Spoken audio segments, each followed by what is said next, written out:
পৃথিবীতে যা কিছু আছে সবই সম্পদ। সবচেয়ে উত্তম সম্পদ হচ্ছে ভালো স্ত্রী। এই কথা মুহাম্মদ সাল্লাল্লাহু আলাইহি সাল্লাম বলেন, হাদিস বুখারী মুসলিম। কাজে স্ত্রী এই পরিবারে শান্তি দেওয়ার বস্তু। এই পরিবারে প্রত্যেকটা জিনিস ভালো করে ঠিকঠাক করে সাজিয়ে রাখার বস্তু। ওই পারে সবকিছু ঠিক করে সাজিয়ে রাখতে। ওর অত অভিমান নিয়ে বিবেচনা করবেন না, ওকে ভালোবাসার চেষ্টা করবেন।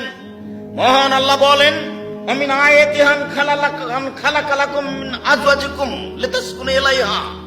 আল্লাহর একটা বড় নিদর্শন যে আমি তোমাদের মধ্য থেকে তোমাদের স্ত্রীদেরকে সৃষ্টি করেছি যাতে করে তোমরা সেখানে শান্তি তৃপ্তি পাও। শান্তি তৃপ্তির বস্তু হচ্ছে স্ত্রী।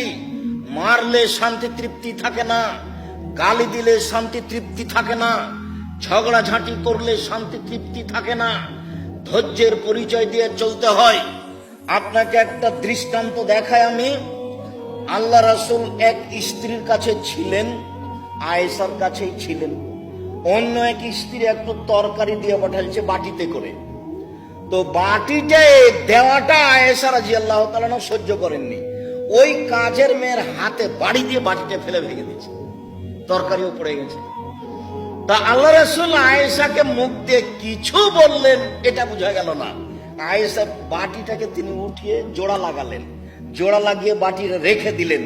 আর একটা আয়েশা রাদিয়াল্লাহু তাআলা নতুন বাটি একটু কিছু তরকারি দিয়ে পাল্টা ফিরিয়ে দিলেন, তিনি তাকে কিছু বললেন না।